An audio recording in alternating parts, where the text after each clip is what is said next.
Well, good evening, everyone. Good morning, good afternoon, wherever you might be, and welcome to this talk by Harif, which is the UK Association of Jews from the Middle East and North Africa.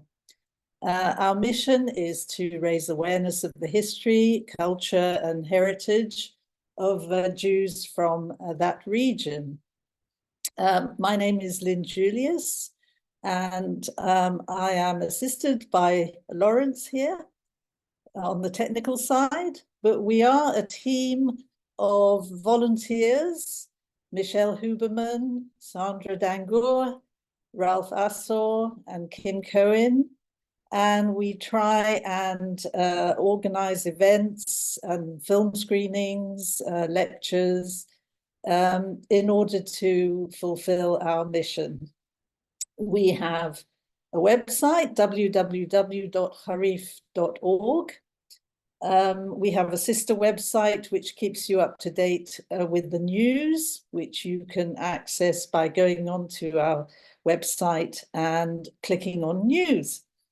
This session is being recorded, and it's also on the Harif Facebook page.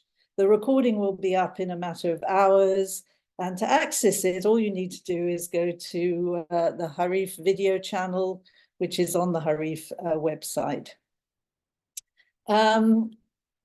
I would be very happy to take questions after I've given my presentation, but please, if you are going to ask a question, please use your real name. So iPhone or iPad or Wonder Woman won't be allowed to ask questions. So if you are iPhone, please do change your name and put your real name in. Thanks a lot. And also you can put comments in the chat. Any written questions, type in your questions or your comments in the chat. So on to tonight's subject, which I'm very pleased to be giving myself. And it is Germans and Nazis in the Middle East. So Germany played an important role in the Middle East, and there were Nazi-inspired Arabs, individuals, ideologues, nationalist parties, and Islamists. And after World War II, Egypt and Syria became a haven for Nazi war criminals. So I shall be exploring this vast subject. It is a vast subject, so I shall only be scratching the surface of it. But I hope you will bear with me for the best part of an hour. So let's get started.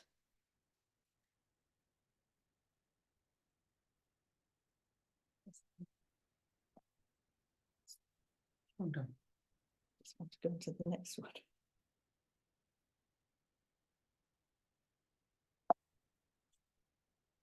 Give me a second, darling. Right. So on the morning of the 31st of October, 1898, the German Kaiser, Wilhelm II, was preparing to enter the city of Jerusalem through the Jaffa Gate. He wanted to do so riding on a horse, followed by his vehicle escorts, in order to present a potent image of a historical moment in Germany's foreign relations. And here on the left is the Kaiser dressed as an Ottoman officer. The Ottoman authorities breached the old city wall right next to Jaffa Gate, so that the Kaiser could enter with his vehicle escorts. Sorry, just go back to the previous slide. And here you see the Jaffa Gate. Until today, the opening in the wall is used as a car entrance into the old city.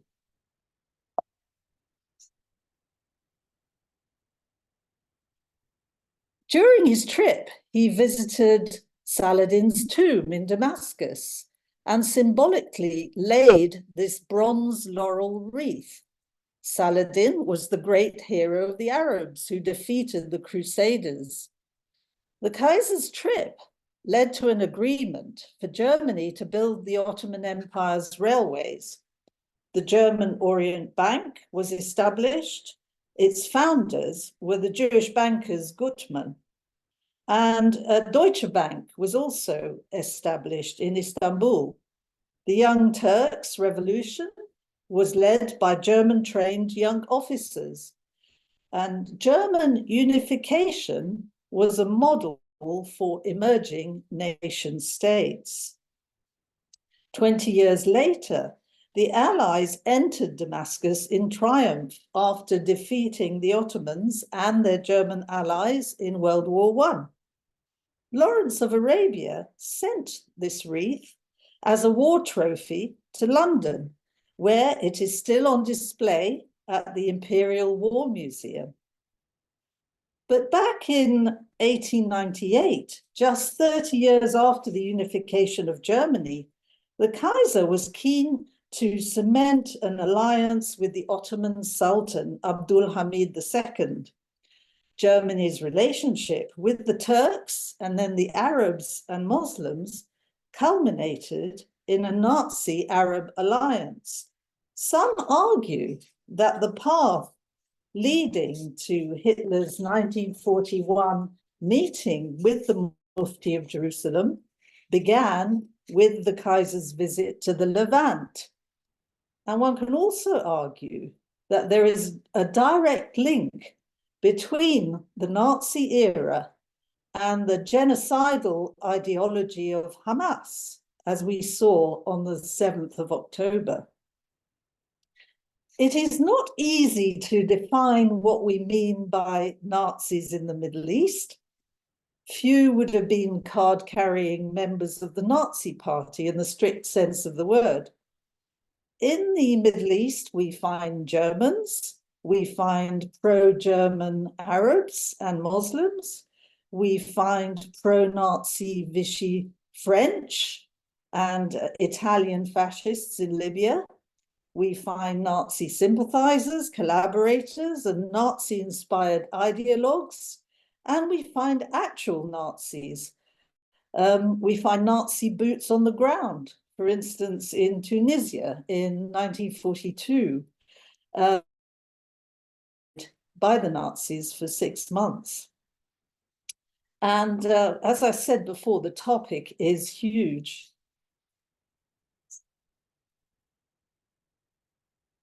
German involvement in the Middle East began with Max von Oppenheim. He was an advisor on Muslim affairs who accompanied the Kaiser. He was as enchanted by the Middle East as the Kaiser was. Kaiser Wilhelm dreamt of being an Oriental potentate, and von Oppenheim was a German Lawrence of Arabia, captivated by the romance of the East. Von Oppenheim's objective was to launch a German-backed jihad, or holy war, to subvert Germany's rivals. Born in 1860, Max von Oppenheim descended from the Jewish banking family. His love affair with the East began when he met the charismatic prophet Said al-Gilani from Persia, from the Jewish banking family. His descendant, Rashid Ali al-Gilani, was to launch the pro-Nazi coup in Iraq in 1941. Von Oppenheim was also inspired by the Mehdi, who ruled Sudan for 13 years. The Mehdi had set up a caliphate and was leading a jihad against the British until his defeat at the Battle of Omdurman. Von Oppenheim, like Lawrence, was based in Cairo. He wanted Germany to use a pan-Islamic movement to inspire Muslim revolutions in enemy colonies in the event of a European war. And that war came to pass in 1914. Russia and Britain were so alarmed at Germany's strategy that they made an alliance. If you ever read the book Greenmantle by John Buchan, you would recall that the protagonist, Richard Hannay, is sent to investigate a German conspiracy to seize the Middle East as a base to conquer Europe. One might assume that stirring hatred among the Muslims would inevitably inspire mass murder, and von Oppenheim supported Ottoman repression of Armenians and Jews. The Turks murdered 1 million Armenians and Thracians in 1915, and the Turkish governor of Jaffa, Jamal Pasha, expelled thousands of Jews from Palestine. Was this a prelude to their extermination? And what was there German complicity with the genocide?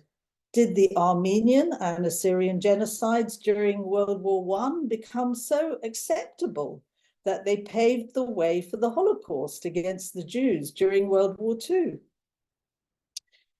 Barry Rubin, in his book, Nazis, Islamists, and the Making of the Modern Middle East, says that Hitler would draw a lesson on the uses of genocide. He writes, "The deep German complicity in the mass murder of the Armenians set a precedent. German officials were aware of these killings and other war crimes.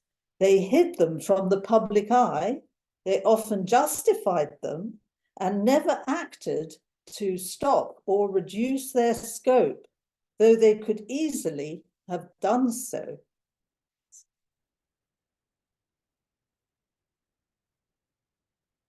The Ottoman war effort in Palestine during World War I was often led by German officers.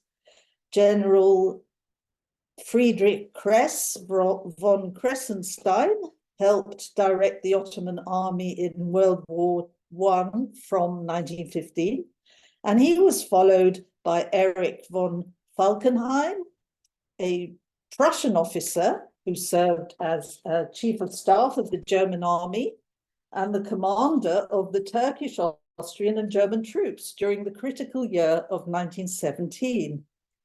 The owlish and schoolmasterly Prussian General Field Marshal Colmar von der Goltz fought the British in Iraq and halted them at Ctesiphon, 50 miles south of Baghdad. The British suffered 23,000 casualties at Kut, which was besieged for 6 months. And the gentleman on the right is Otto Lehmann von Sanders. He commanded the Ottoman army against General Allenby in Palestine and the Sinai campaign of 1918. He had 40 German officers under him. He masterminded the charge at Gallipoli, the famous victory against the Allies in 1915. And the last Ottoman chief of staff was General Hans von Seeckt, and he was the first of the Weimar Republic. Next. So as we know, the German-supported jihad failed. The Ottomans and the Germans were defeated in World War I, and the Ottoman Empire collapsed.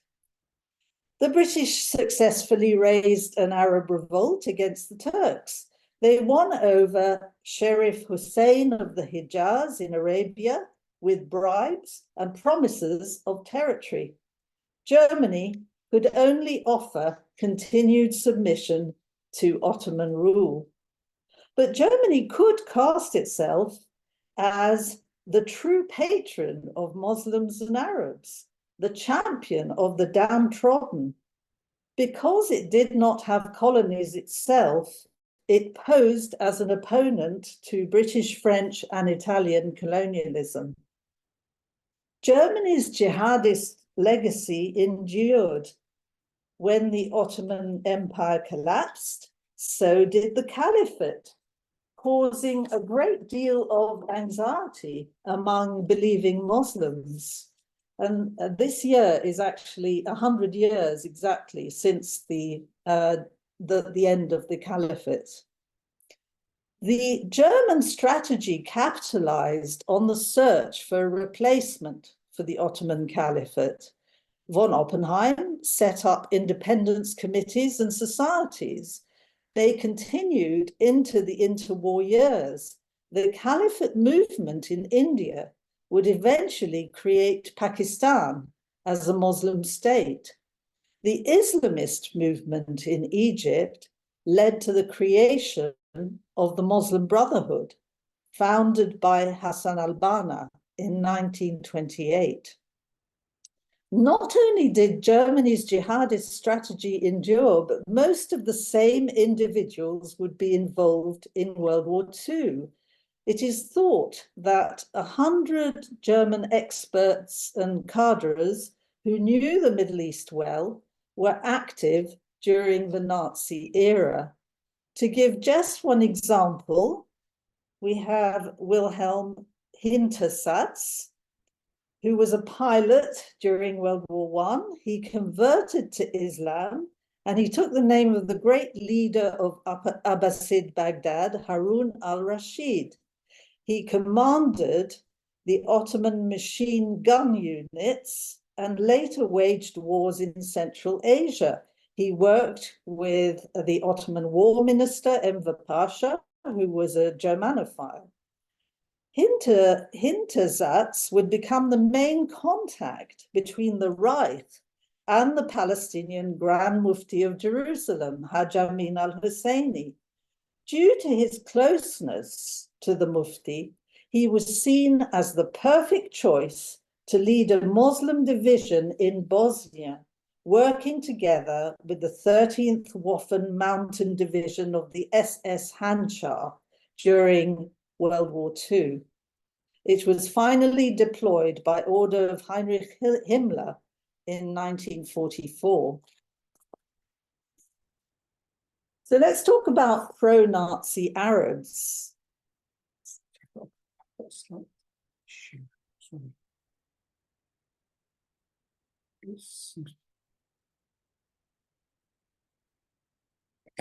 Right. Haj Amin al-Husseini, the Grand Mufti of Jerusalem, was a pivotal figure. He was born in 1895. During World War I, he was an Ottoman officer with strong ties to the Germans. At first, he fought to suppress Arab nationalism, but switched sides, fighting with the British and the Arab nationalists. The British-backed Emir Faisal was defeated by the French at the Battle of Maysalun. So died the dream of a pan-Arab kingdom centered on Damascus. Faisal was given the consolation prize of the throne of Iraq. After his brief flirtation with the Allies, the Mufti did not follow Faisal into Iraq, but cast himself as a pan-Arabist, Syrian, Palestinian nationalist and Islamist. He had no competition. As we know, the British made a grave mistake in 1921 when they appointed Amin al-Husseini Grand Mufti of Jerusalem. The Mufti is really the man who introduced ideological hatred of the Jews into the Arab world. The Jews became the epitome of evil, and his legacy is arguably still with us today. Soon he was the nearest thing to a leader of the Arab world. As soon as Hitler came to power in 1933, the Mufti made overtures to set up an Arab-Nazi alliance. The Nazis were at first reluctant because the Arabs were technically Untermenschen, but they realized that an Arab uprising could be useful against the British and the French, And so the Arabs became honorary Aryans. Nazi-inspired ideologies were influential in the Arab world. There was a fascination with race-based superiority, an admiration for German discipline, Prussian militarism, strength and violence.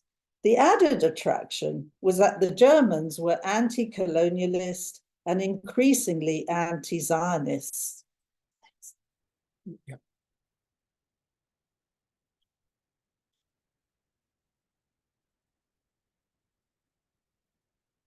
Shocked at the abolition of the caliphate, the Muslim Brotherhood was founded in Egypt in 1928 by Hassan al-Banna, on your screen. It was rooted in the Ottoman German jihad. It glorified violence, and by 1945, it had 500,000 men under arms. The Nazis financed many of its activities, which promoted violence against Jews and Copts. And like Nazism itself, the Muslim Brotherhood was a reactive movement. It harked back to an earlier era of Islamic pride and glory. It was anti-modernity. And who were the main agents of modernity? The Jews. And so Nazi anti-Semitism fitted neatly into their worldview. The Muslim Brotherhood absorbed the conspiracy theories of the Tsarist forgery, the Protocols of the Elders of Zion, which was translated into Arabic in 1925. The Jews became the epitome of evil. And this was a departure from the traditional Islamic view of the Jews. After all, the Jews had been defeated by Muhammad in the 7th century and were no longer a threat. But this sort of European and Nazi idea took hold. And you see it in the Hamas Charter today, and we'll go into it in more detail in a bit later. The Muslim Brotherhood was the grandfather of Hamas, of al-Nusra, of al-Qaeda, Boko Haram, ISIS, all these movements that you see, all these Islamist movements that you see today. Next. So-called secular nationalist parties in the Arab world were also inspired by Nazism. Arab intellectuals saw a united Germany as a model for a united Arab nation.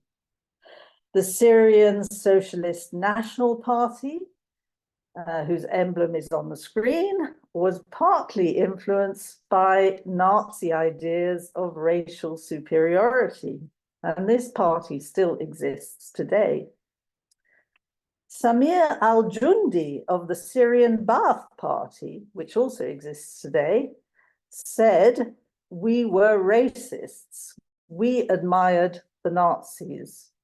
The Ba'ath Party ideologue Michel Aflaq said, "Party members must be imbued with a hatred until death towards individuals who embody any idea contrary to Arab nationalism. An idea opposed to ours is the incarnation of individuals who must be exterminated." Strong stuff.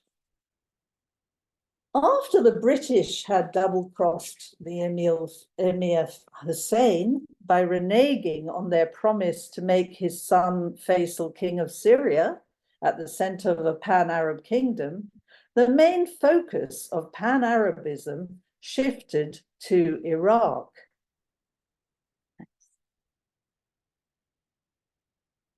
Strident Syrian ultra-nationalists such as Sati al-Husri entered Iraq with King Faisal. Sati al-Husri wanted to turn Iraq into the Prussia of Arab nations. Al-Husseini engaged in vicious anti-Semitism, doing his best to undermine Iraq's first finance minister, the Jew Sir Sassoon Heskel. There was a rising tide of pro-Nazi feeling in Iraq in the 1930s. And my mother tells the story of her gardener who lived at the bottom of the garden. And she asked him what his new baby was called. Hitler, he shot back. But whether he said that to spite the Jewish family he worked for, or whether it was the baby's actual name, we will never know. At any rate, Hitler was and remains a popular name in Arab countries. For instance, Hitler Tantawi is an Egyptian diplomat. Sati al-Husseini founded the nationalist Mutana Club in Iraq, and this was subsidized by the Germans. From this club sprang the ringleaders of the wartime Farhud massacre, in which almost 200 Jews were murdered in 1941. Al-Husseini was later joined by the Syrian Fawzi al-Kuwukji, who fought in the 1948 war against Israel, and other virulent anti-Semites. Sati al-Husseini also promoted Arab nationalism through education. In Iraqi schools, the teaching of Hebrew was banned and the school curriculum was Nazified. Sami Shaukat succeeded Sati al-Husseini as Director General of Education and founded the Futuwa Youth Movement, a paramilitary group modeled on the Hitler Youth. They held torchlight processions and were even invited to the Nuremberg rallies. Berlin sponsored large numbers of Iraqis to study in Germany. All secondary students had to wear the Futuwa uniform. Other shirts brigades modeled on the Hitler Youth were founded. The green shirted Young Egypt, the brown shirts of Lebanon and Syria, all promoted militarism. Shaukat, who liked to ride around on a white horse, is best known for his 1933 lecture, The Profession of Death, one of the most famous texts of Arab nationalism. There is something more important than money and learning for preserving the honor of a nation and for keeping humiliation at bay, he stated. That is strength. Strength, as I use the word here, means to excel in the profession of death. Next. Fritz Grobber played a leading role furthering German interests in Iraq, although he was never a member of the Nazi Party. Grobber is A. Borg backwards, and he was a German career diplomat who spoke Turkish and Arabic. He was appointed as ambassador to Baghdad in 1932. He set up a network of spies and agents and sent nubile German girls to seduce politicians. Naturally, the British had their spies too. But Grobber purchased the newspaper, The Arab World, and he serialized an Arabic version of Adolf Hitler's Mein Kampf. German radio began to broadcast propaganda in Arabic from southern Italy. The Nazis financed the activities of the Muslim Brotherhood and the Mufti's Arab Revolt of 1936 to 1939. The aim was to encourage an Arab uprising. They frequently spoke of Arab nationalism and of ousting the British from the Middle East.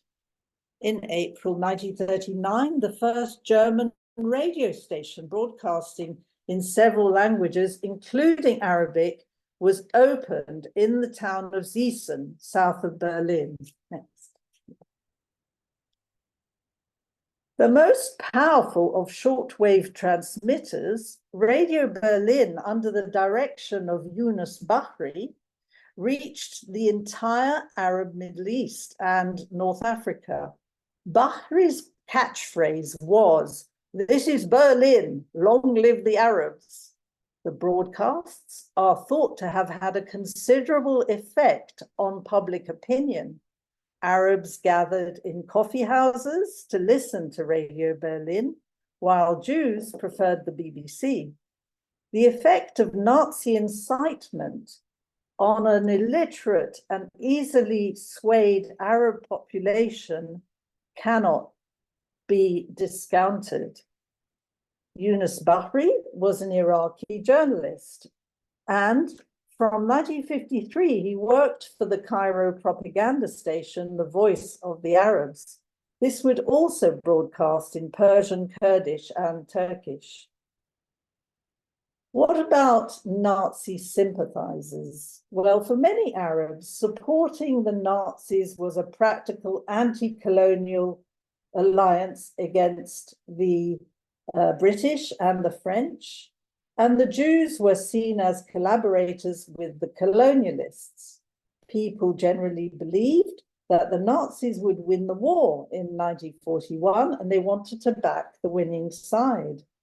But the Mufti was an ideological anti-Semite and would have stopped at nothing to kill the Jews wherever he found them, as he exhorted Arabs on the radio. Proof positive that his anti-Zionism of the 1920s had spilled over into outright anti-Semitism. A poll carried out on behalf of the US consulate in Jerusalem in February 1941 found that 88% of Palestinian Arabs wanted the Nazis to win the war. And throughout the Middle East, Arab public opinion was mostly pro-German.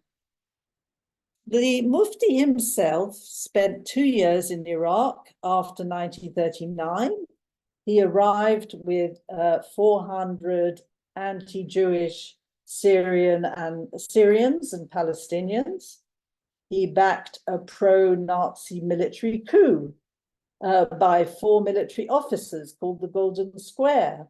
And the pro-Nazi government, led by Rashid Ali al-Gilani, was the only Arab regime to sign a treaty with Nazi Germany and declare war against the British. They forced him into exile, but not before he had primed the Arabs of the capital, together with defeated returning troops, to unleash the Farhud, Arabic for forced dispossession, against the Jews of Iraq. 4 days before the Farhud, Yunus Bahri made a poisonous broadcast inciting murder of the Jews from the Nazi radio station at Gießen. And there is now a respectable body of opinion that the Farhud was a Holocaust-related event caused by Nazi incitement.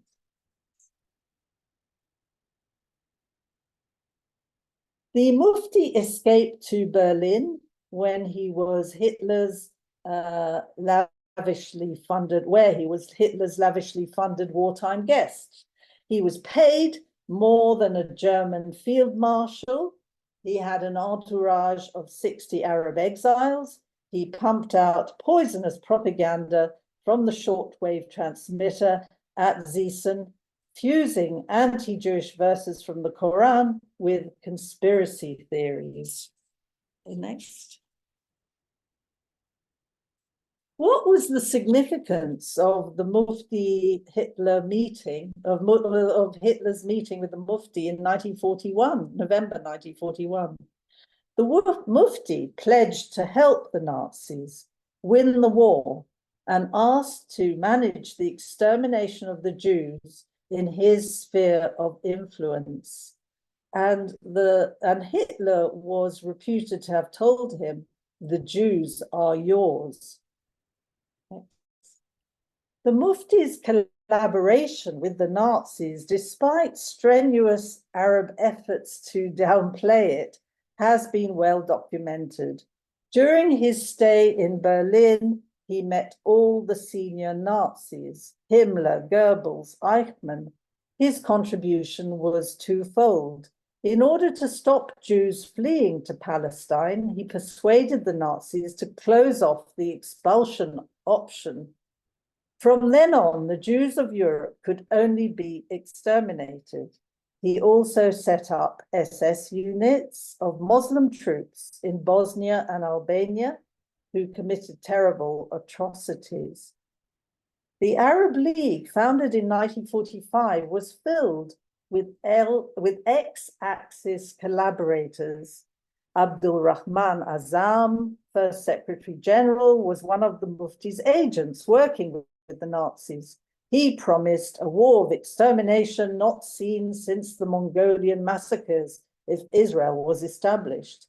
Indeed, the Mufti-inspired charter of the Arab League would soon form the basis of the League's declaration of war to destroy the nascent state of Israel in 1948. When the war was over, one byproduct was the mass ethnic cleansing of almost 1 million Jews from Arab countries. Arab League states drafted anti-Semitic decrees eerily reminiscent of the Nuremberg laws, stripping Jews of their rights and stealing their property.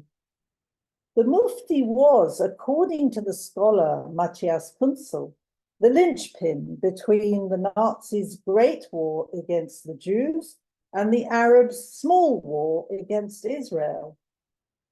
The Mufti's top military commanders in the new war against Israel were al-Kawakji, Adel Kader, al-Husseini, and Hassan Salama. They had all been Nazi collaborators. There are reports that the Palestinian Arab forces also had ex-Nazi advisors in the field. The Mufti was, for various realpolitik reasons, never tried at Nuremberg. This meant that, unlike in Europe, Nazi-inspired anti-Semitism was never discredited in the Arab and Muslim world. In fact, the Middle East became a haven for Nazi war criminals. Next. The Mufti found refuge in Cairo. Although he was not directly involved in politics, he remained influential and he helped war criminals settle in Egypt and converted them to Islam. The post-war influence of ex-Nazis in Cairo was a contributing factor in extending the Arabs' ideological, territorial, and race war with the Jews into the 1950s and beyond. Adolf Eichmann saw the Muslims as continuing the Nazi struggle against the Jews. I have not managed to complete the task of total annihilation of the Jews, but I hope that the Muslims will complete it for me, he wrote in his memoirs. The influence of Nazis in Germany did start to wane after Adolf Eichmann was caught by the Mossad and executed in Jerusalem in 1961. Some, like Otto Skorzeny, which we'll come to in a minute, became double agents to save their skins. Next.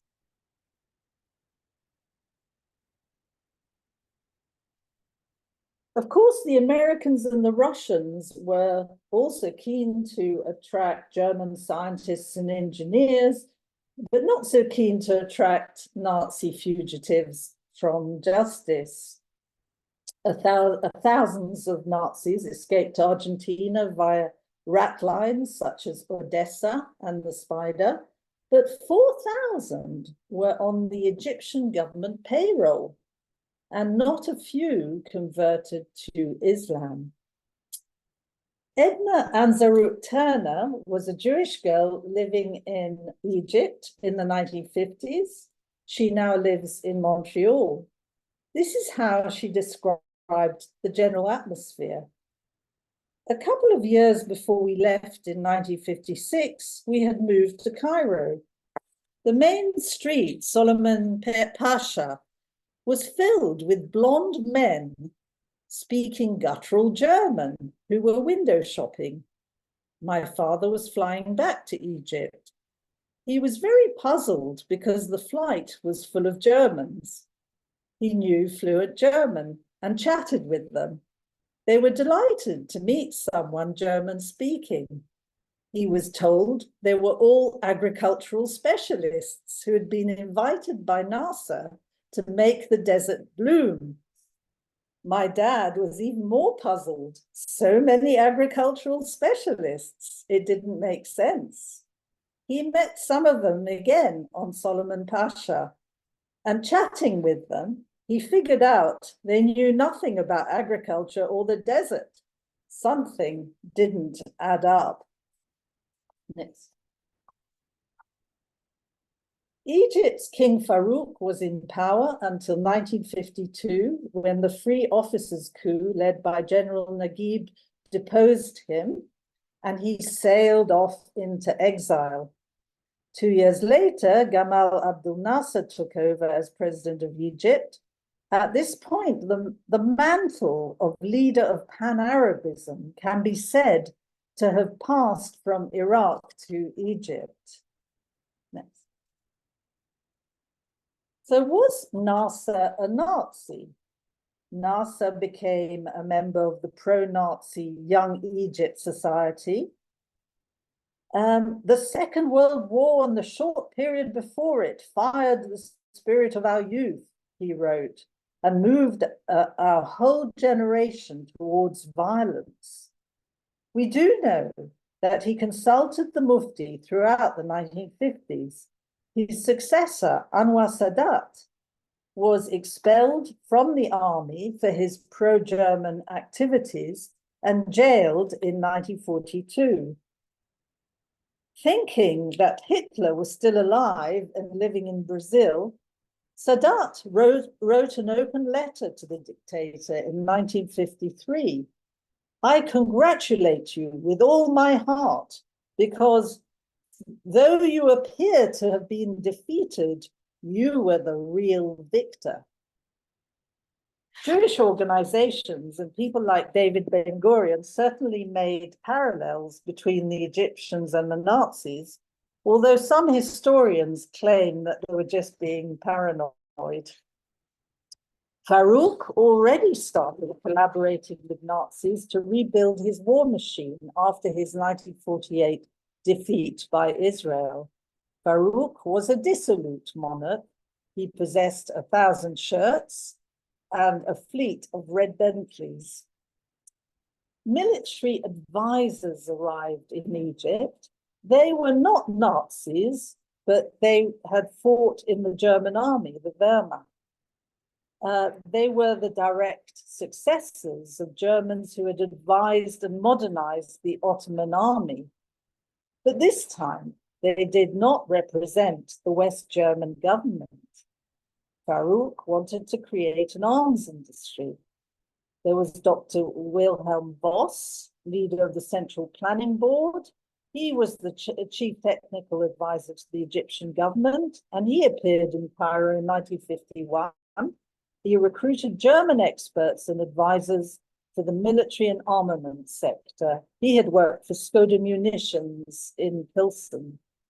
The military advisors would train German soldiers and prepare the Fedayeen, or guerrillas, for raids into Israel. Next. General Wilhelm Farnbacher was a wartime Wehrmacht commander of the old school. He arrived in Egypt in 1952. He had held out against the Allies until May 1945, defending the last Nazi stronghold at Lorient in Brittany. It is said that he ground railway sleepers to feed his troops, flour mixed with sawdust in ever-increasing amounts as food ran out. He served 5 years in jail for disfiguring French property. Here you see him on the right surrendering to the Allies. Willy Messerschmitt, the aircraft designer, produced Egypt's first jet fighter. Egypt ran out of money and dropped the plan. And there were actual Nazis who were military advisors. Gerhard Martins helped develop paramilitary forces, and he trained Muslim Brotherhood members in every university. He was training between 4,000 and 5,000 a month. There was Wilhelm Beissner, also known as Ali Ben Kashir. He was a member of the Einsatzkommando Egypt. These were the death squads set up by Walter Rauff, based in Athens. More about Rauff later. There was Otto Ernst Remer, who also worked with the Muslim Brotherhood. Leopold Gleim, the former head of the Gestapo in Poland, aka Ali Nasser, and his aide, Bernard Bender, also known as Ben Salam. They held posts in the security police and helped Nasser hold on to power. Then there was Henrik Willerman, aka Naim Yachin, who supervised jails in Alexandria and ran the Samara concentration camp in the Western Desert. The Israelis found out about these characters through the spy Max Binet. He was so successful that the Egyptians even offered him a job, but he was arrested. He committed suicide before his trial in 1954. Now we come to,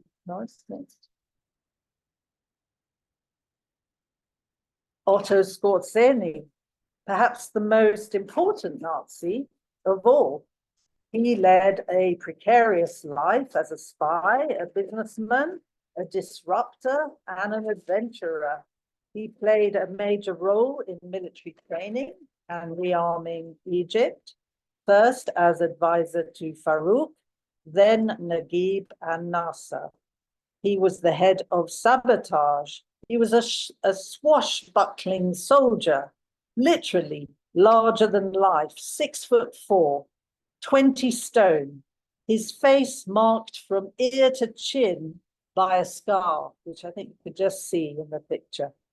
In the war, he had served as an Austrian commander of Hitler's special forces.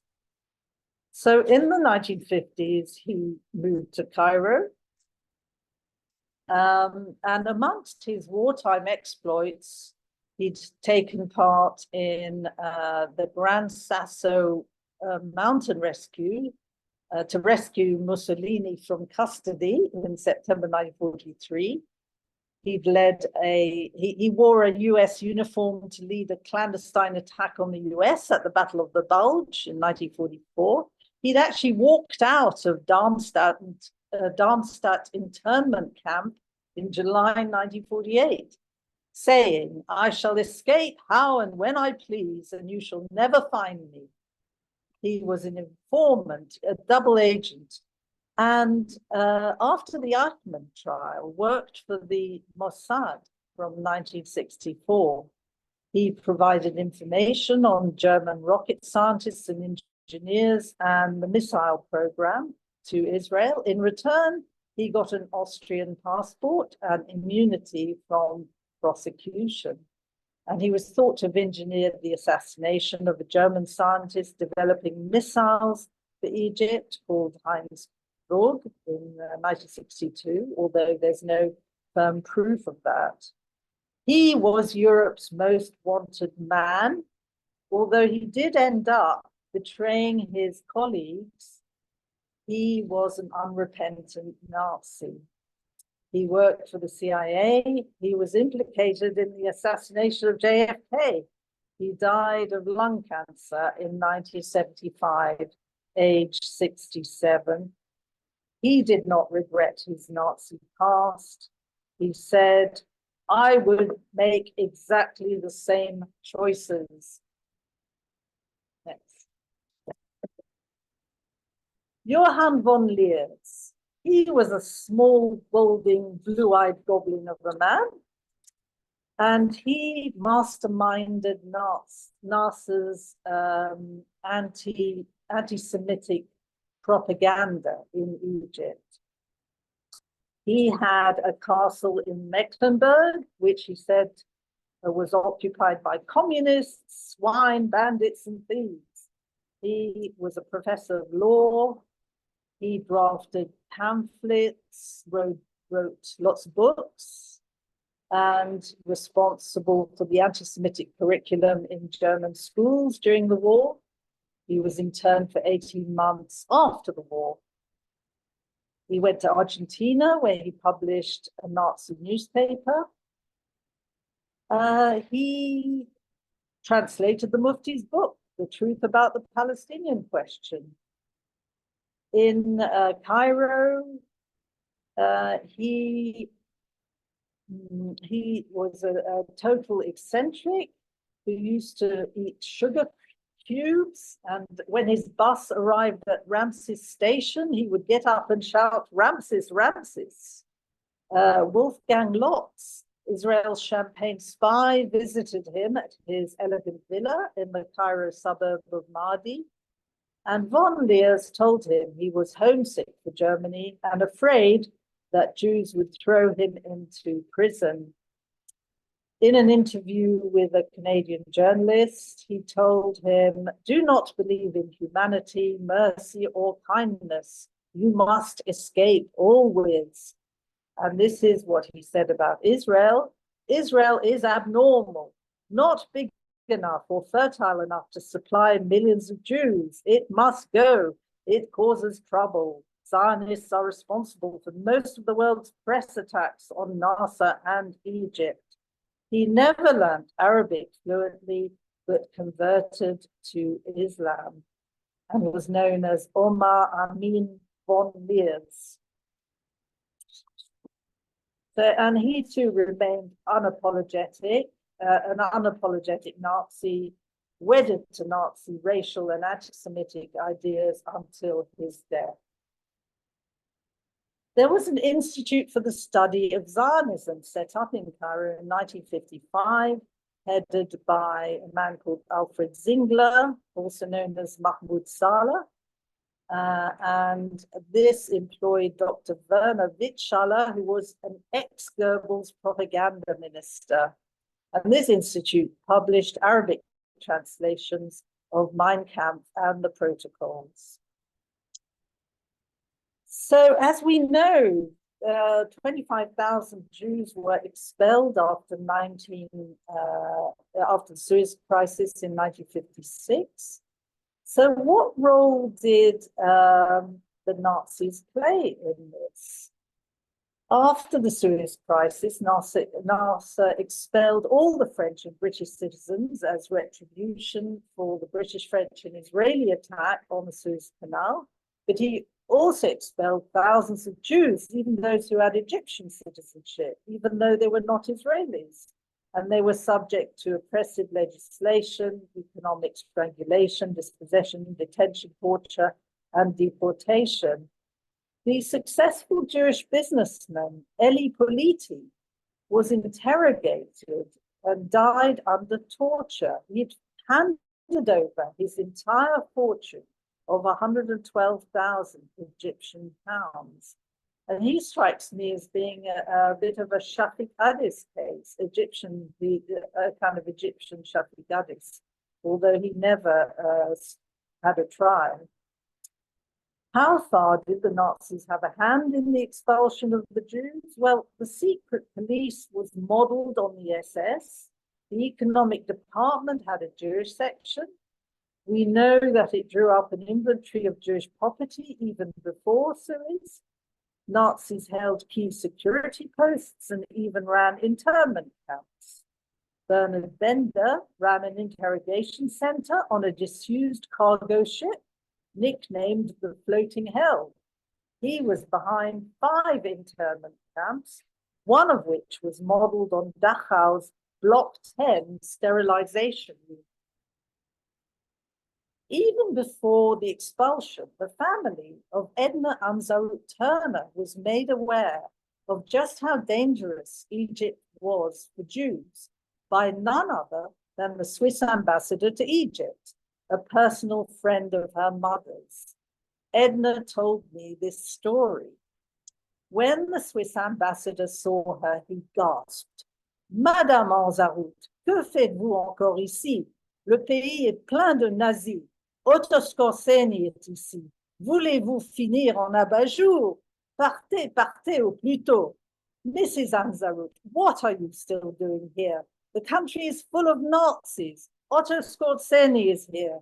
Do you want to finish up as a lampshade? Leave, leave as soon as you can. She rushed home, picked up my dad's and her British passport, took them to the Egyptian passport office, where they affixed exit and entry visas. She bought airline tickets, packed one suitcase each, one blanket. She filled all the vases of our homes with flowers and took the cars to various out-of-the-way garages and threw the keys in the Nile. The next day, they waited for the taxi. There was a banging on the door, yells of, Iftah, Iftah, open the door. It wasn't the taxi. It was two bullying policemen with their expulsion order. My parents just looked at them, and the situation was so incongruous that they both burst out with uncontrollable laughter. Apparently, the police looked totally astounded. No one had ever laughed in their face like that. My parents told them they were too late. They were leaving without having been expelled. They showed them the two suitcases, and then my dad roared at them, umshi, bara, bara, i.e. scram, just as the taxi driver arrived. My parents turned round for a last look at their beautiful, elegant home and the vases filled with flowers. And that was that.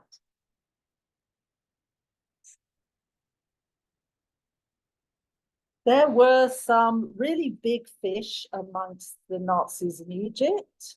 There was Willy Brenner, an SS man who helped run Mauthausen, responsible for the deaths of 200,000. Dr. Hans, can you Dr. Hans Eisler, who was an SS doctor responsible for 200 dead inmates. He was the butcher of Buchenwald, and he murdered people by injection and improper surgery. He'd been sentenced to death, but his sentence was reduced. And in 1958, he'd escaped with the Nazi hunters on his trail. He died in Egypt in 1967 by morphine injection. And he actually set up as a GP in Egypt under a different name. Dr. Aribert Heim qualifies as possibly one of the most disgusting Nazi exiles. He was Dr. Death in Mauthausen, and he met Eisler at von Leer's house in the Cairo suburb of Mahdi. He was captured by the US in 1945, sent to a POW camp, briefly jailed and released. He killed prisoners with lethal injection. He cut heads off, cooked them, and used skulls to decorate desks. The third most notorious Nazi after Alois Brunner and Joseph Mengele, and he lived undetected in Cairo. He became Tariq Hussein Farid, Uncle Tariq, who gave sweets to kids, and he died in 1992. Then there was Walter Rauff, the head of the Gestapo. He made his getaway from Milan in 1945 and became the most notorious Nazi in Syria. Although he denied killing anyone personally, 250,000 died under his watch. In 1942, he was the head of the Einsatzkommando Ägypten, and he planned to kill Palestinian and Egyptian Jews. And of course, he was in charge of the Nazis in Tunisia for 6 months. He was interned in Rimini in 1946, the Syrian Second Bureau actually recruited him for security services in 1949. And other senior Nazis who escaped to Damascus were Franz Stangl, the head of Treblinka and Sobibor, and Alois Hudal. And then there was the biggest fish of all. Next, Alois Brunner, Eichmann's personal assistant, aka Dr. George Fisher. He deported 136,000 Jews to camps. He was in charge of Drancy. He rounded up Jews in the south of France. At first, he went to Cairo and he finished up in Damascus in 1956. And the Syrians, of course, insisted that they knew nothing about him. And he said of the Jews he had killed, they deserved to die because they were the devil's agents and human garbage. Next. So this brings us to the topical subject of Hamas. As I mentioned earlier, I think one can detect a direct link between the Nazi era and the ideology of Hamas. You just have to look at the Hamas Charter of 1988, which was scarcely modified in 2017.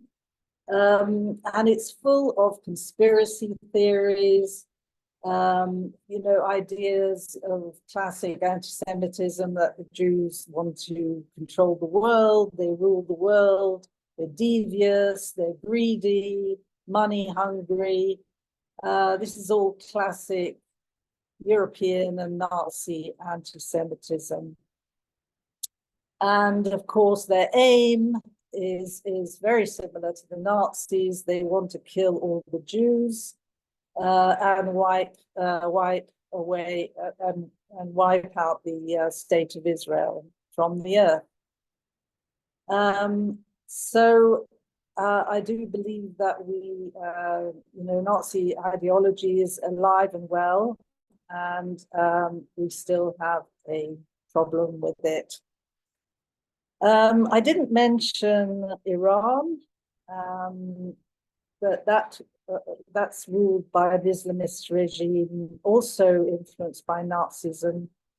The regime energetically denies that the Nazis had committed the Holocaust, even as it advocates another one against the Jews. But that's another story for another day. So thank you very much for listening. Sorry, it's been a bit of a marathon, but if you do want to ask me any questions, please do go ahead and please say, okay. Or write them in the chat. Write them in the chat initially, because you've got a lot of people on the call. Let's go from the chat. Got everyone absolutely quiet tonight. I think everyone is stunned in silence.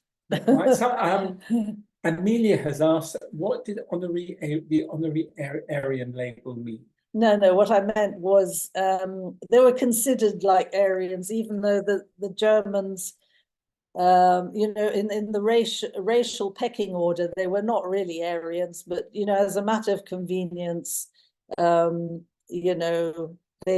were considered Aryans towards the end of the 1930s.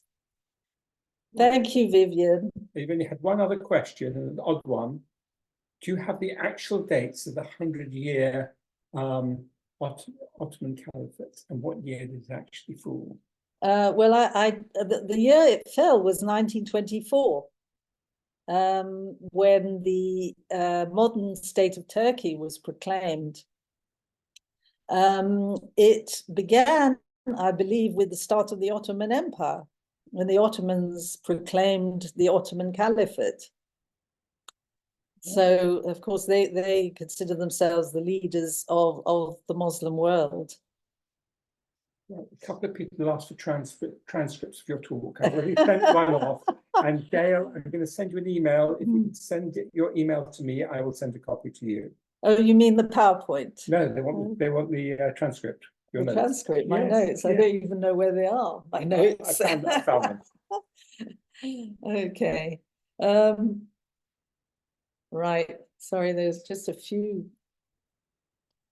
Oh, thank you. Can you explain why Putin says there are Nazis in the Ukraine? Well, of course, the Ukrainians were very zealous collaborators with the Nazis in the Ukraine. And when there was the Holocaust of the bullets, that's before the death camps were set up, the Ukrainians helped the Nazis by shooting their Jewish neighbors.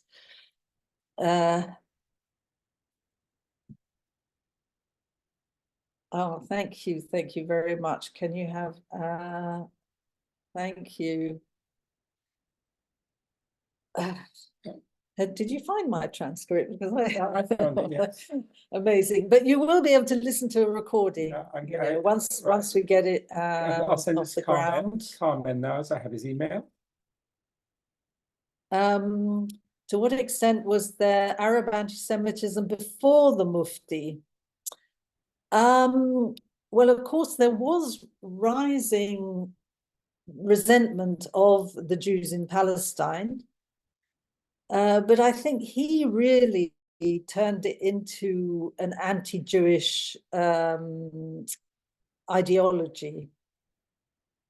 Why do I say that? Because very soon the Mufti turned against Jews everywhere in the Arab world, not just in Palestine, and he was agitating against the Jews. And of course, he was one of the driving forces behind the Farhud massacre in 1941, which wasn't in Palestine, but in Iraq. But before he really did this, I think anti-Semitism really was the classic Islamic anti-Semitism of contempt for the Jews, who were second class, who were dhimmis.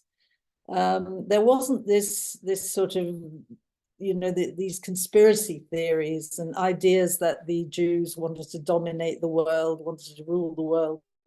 All that came in the 1930s, 1920s, 1930s, when the Arabs absorbed anti-Semitism from the protocols of the Elders of Zion and that sort of thing. Were the Nazis active in Ethiopia against the Jews there? Oh gosh, I don't really know. I think Ethiopia was an Italian colony. So I presume that when was Ethiopia British? No, the British kicked restored Haile Selassie. They beat the Italians. What year was that? During the war. During the war, yeah. Right.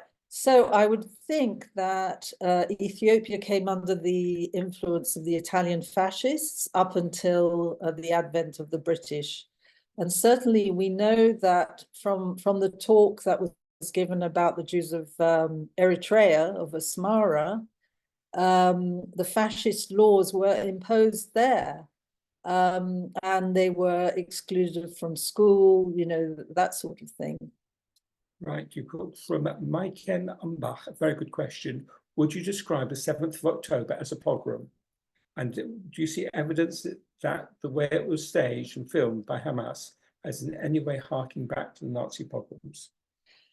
Well, I would say that it's a classic Arab pogrom, actually.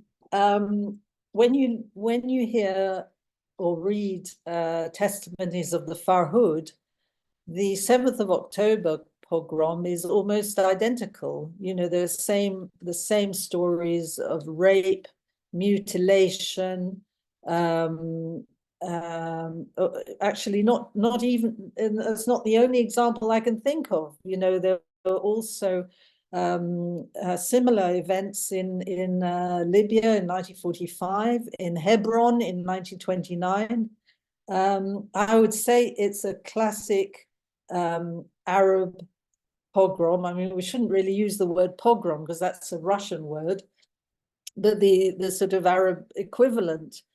Why was it? What was the question again? What evidence you said? What evidence? Well, they filmed everything. They filmed everything for themselves. So that was. Well, one interesting insight is that the people went from Baghdad after the Farhud went and founded Kibbutz Be'eri, and in Kibbutz Be'eri, their descendants went through the same kind of pogrom as their ancestors did 75 years before. Yeah, so these were survivors of the Farhud who happened to be a part of the Garin, you know, the sort of core of a Zionist kibbutz. You know, to found the kibbutz at Be'eri, which was affected by the 7th of October. So you have this irony that survivors of the Farhud who came to start a new life in Israel, their descendants would have been victims of the massacre at Be'eri. So Alan asks, what are the best books to read to understand this subject better? Actually, I brought along 3 of them, but there are many, many books on this subject. I think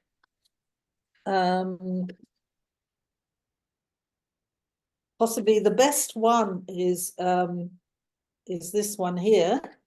I don't think you can see it with the background, actually. I'll hold it. Yeah. You got to hold it on your screen. No, you can't see it. I can. No. So Nazis, Islamists, and the Making of the Modern Middle East. And it's by Barry Rubin and Wolfgang Schwanitz. Okay, now Nicole wanted to ask a question. She's been very patient with her hand up for a long time. So Nicole, actually, I just wanted to bring up a few things. North Africa, 1934, Constantine. Yes, Constantine. It was very much what you said, Arab, unquote, pogroms. In other words, all the cutting of people that was there. The same thing actually happened during the war, Algerian War. Yeah. From 54 to 62.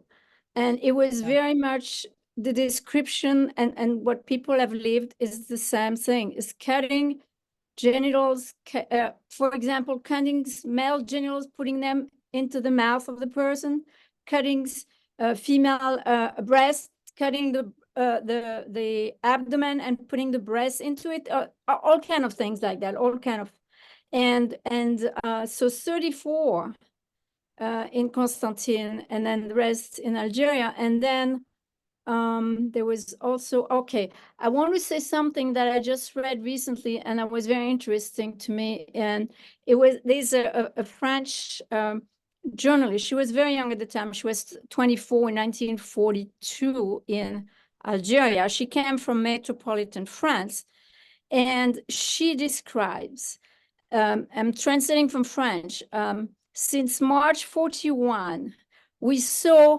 landing all at once in North Africa a group of 250 Germans, students, economists, agents of the Gestapo, without talking about businessmen and tourists. They were so numerous, those tourists, so many tourists. And those innocent parents, pilgrims, went to spread out into the countryside of North Africa, into the palm tree areas, the olive tree areas, the orange area, and they entered into contact with the owners, a very strictly private way, asking, and she goes onto the economic side here, because they were what happened is when she got into Algeria in April 41, she found that it was like abundance in Algeria compared to what people were living at the time in metropolitan France. And then a year later, everything was empty. There was nothing, because all those people were sucking all this food and all this animal, all the sheep and everything, shipping everything to Germany. So that was one thing that they were doing, but I'm sure they were also doing other things, influencing people at the time there. But anyway, so that's many different ways that the Germans. Fascinating. That is fascinating, isn't it? Thanks. Yeah, thank you very much for that, Nicole. And by the way, we have a special event on the 9th of April. We'll be showing a film about the Algerian resistance of the 8th of November 1942. And it's basically a Jewish resistance, because most of the resistors were Jewish. So well worth seeing, 9th of April coming up.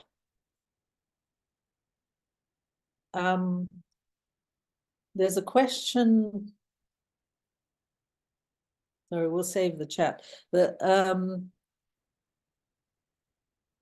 have I ever been asked by mainstream UK media to give historical background on the Jews being indigenous to the Middle East? If not, how can we get this onto the mainstream agenda to stop the narrative that we are colonizers? Well, Benjamin, I mean, this is something we've been trying to do for years.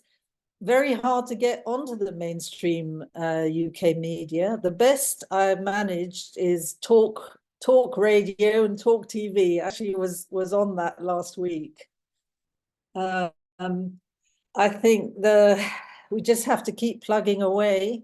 We must all do our bit, write letters, making the point, write articles, make videos, go on Instagram, go on Facebook, continually plug the point. I don't think the mainstream media would allow us on. That is the problem, because it doesn't serve their agenda. Just as an aside, we did get this on the BBC on about the 13th of October. Oh, We had been stranded in Israel, and the BBC wanted to interview someone who was stranded about the problems getting a flight back to London.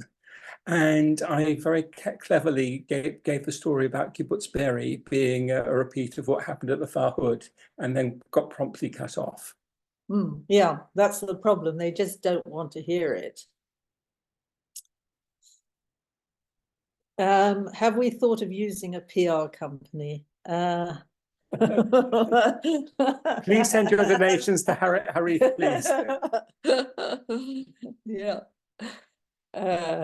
absolutely. I don't know. There's a discussion going on about the Wagner Brigade, openly Nazi. Is it so the only concentration camp during that time was in Algeria? No, there were about 30. Well, there were labor camps on the Algerian-Moroccan border, and the inmates were busy building the Trans-Sahara Railway. Quite a few Jews among them. But there were concentration camps in Libya. There was a particularly horrible one in Jado, which was near Tripoli, and about a quarter of the inmates died there. This was a concentration camp for Jews in Libya, and about a quarter of them died of starvation or typhus. And of course, there were labor camps in Tunisia when the Germans arrived in 1942. And although there weren't that many who died there, people were mistreated. It was forced labor. We should educate the Israelis about it. Absolutely right, Vita. Yeah. I think. Thank you, Hamish, for coming. You know, obviously we need to do an awful lot more to educate the Jews about their own history. Shall I open it up to everyone now? Yeah. Just checking through the addresses. I trust informing science. Someone's got a phone number, so that's okay. Sorry. And Zoom user I know is in Ottawa, so I will be generous. Yeah. Okay. Okay, I'm gonna allow everyone to ask questions. What we normally do is everyone can unmute themselves, but what we would like is you to raise your hand so we can just sort of do it in an orderly fashion. So if you'd like to ask a question, just raise your hand and we'll spotlight you and open it up. Mhm. Deathly hush. No one's. But raise your virtual hand. I'll only see a virtual hand. I won't see an actual hand. actual So hand. Bob says his medical assistant from Colombia told me there are towns in Colombia that are all German. Not just Colombia, but of course Argentina and Brazil. In the south of Brazil, there was quite a colony of Germans. So yeah, all over South America. Isn't it Paraguay also, I think? Yeah, Paraguay as well. Yeah. Lyn, can you hear me? Yeah. Yes, I can. It's Sylvia Smuha. Hi, Sylvia. How are you? To tell you that when I was in Alexandria, there was the fire of Cairo. Yeah, in 1952. Everybody said it was the Germans that organized it because it was so well organized. The fire started at exactly the same time in every single hotel, and there was a tremendous, and everybody said, it can't be the Egyptians, it's too clever. It's the Germans who organized that. I remember. Extraordinary, yeah, yeah. I don't know if there's any you know, evidence for that though. Everybody said it was the Yeah. Germans. Yeah, amazing. Okay, right. Amazing. Right. Yeah. Okay. I say, all right, we have. Right. Thank you. No, thank you. Carol. Okay. You'd like to unmute yourself and Okay. Oh, it's Philip. sorry, I added the wrong person. Someone obviously. No, Carol's got. Yeah, yeah, it's Philip and Carol. Yeah. Philip, do you want to fire away? Sorry, I've got to go to dinner. His microphone is off. His microphone is off. Just say thank you, but I'm sorry, I've got to go to dinner. It's been recording for an hour. So, but fascinating. Okay, I'm glad you joined us. Go ahead. Okay, may Right, Carol, do you want to unmute yourself? okay. The term Mussulman was given to Jews in Nazi concentration camps. Did this have anything to do you think, with the term Muslim, as if to say that the Jews were just to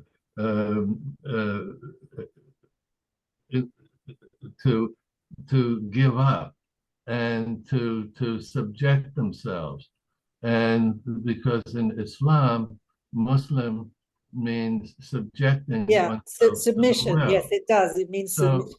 Do you think that is why they called the Jews Musliman? I really don't know, actually. I mean, the usual term was dhimmi, which was their status under Islam. Right. We're talking about the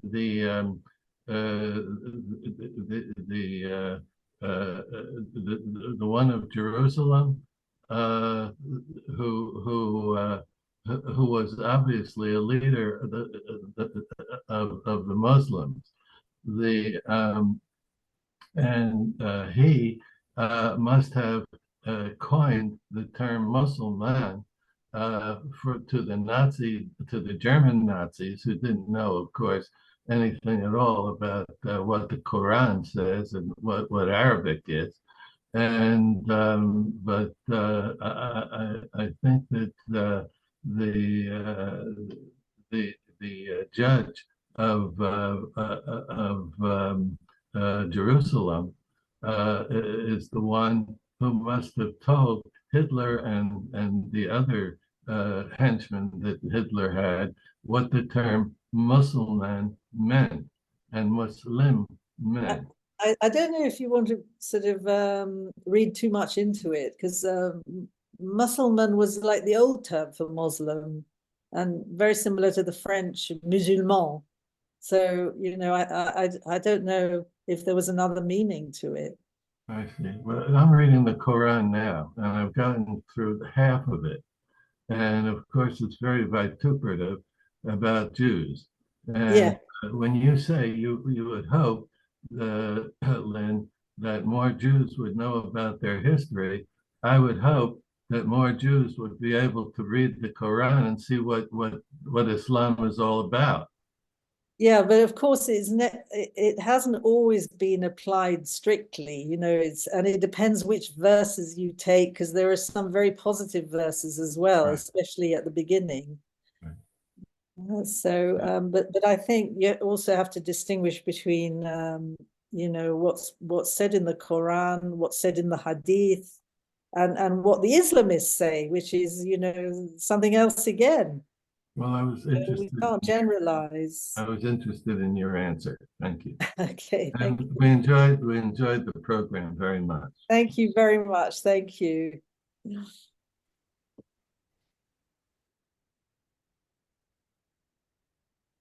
Okay, Nicole again. Yeah. Do you want to unmute yourself? Yeah.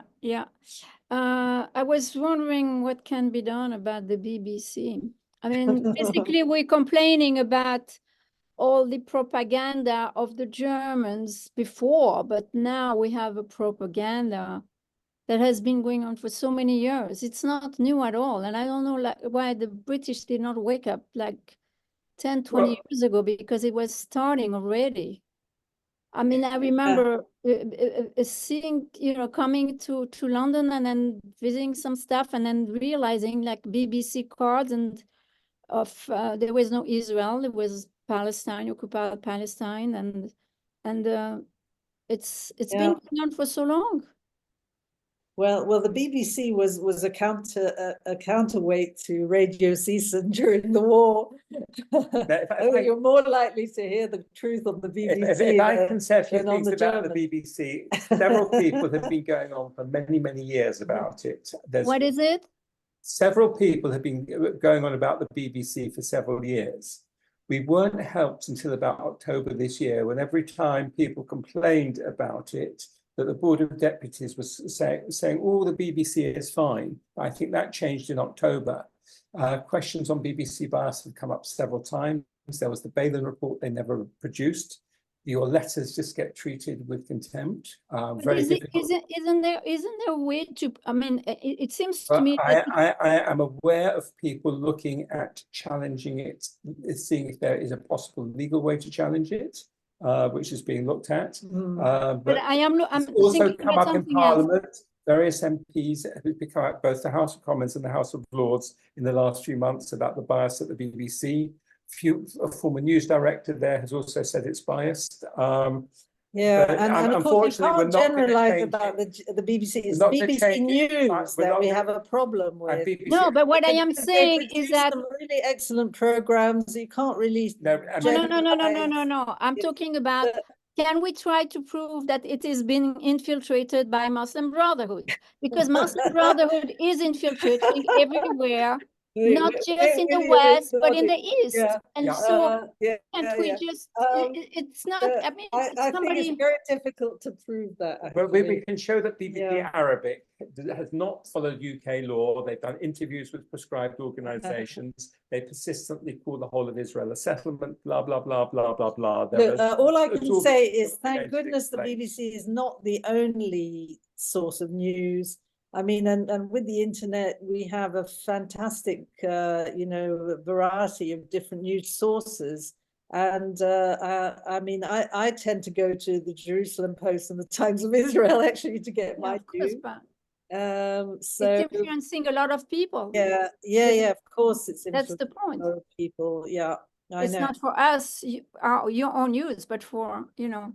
propaganda. no, it's a horrendous problem, and Mm. Lyn's husband is quite active in trying to Yeah, change yeah. things, and This it's is just the disembodied voice, Laura. banging your head against the brick wall, I'm afraid. Okay. So yeah. Thanks. Anyone Thank you. else wants to Thank you say? very much.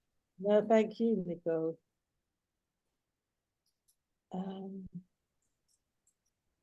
Right, that's it. I will stop the recording, and you can say Okay. good night.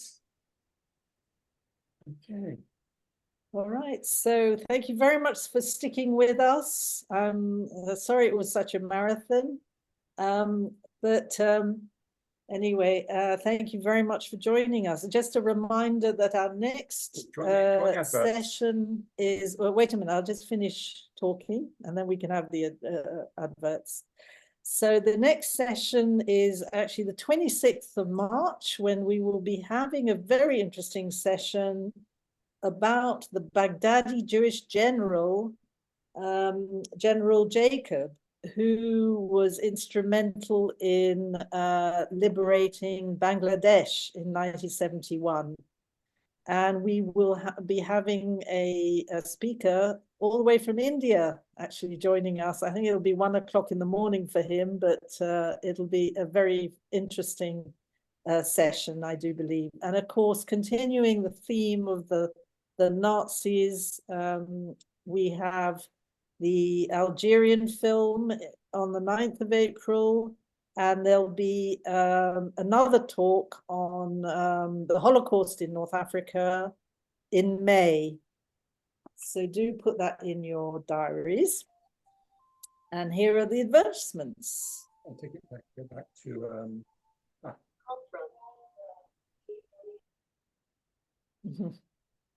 So there is 26th of March. Yeah, that's General Jacob. Operation Torch.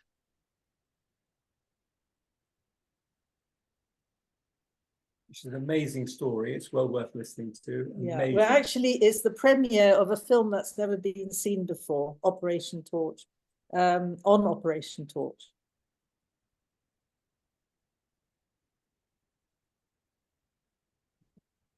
Okay, great. Right, so it just remains for me to thank you so much for joining me. And I hope to see you again soon. Take care, be well.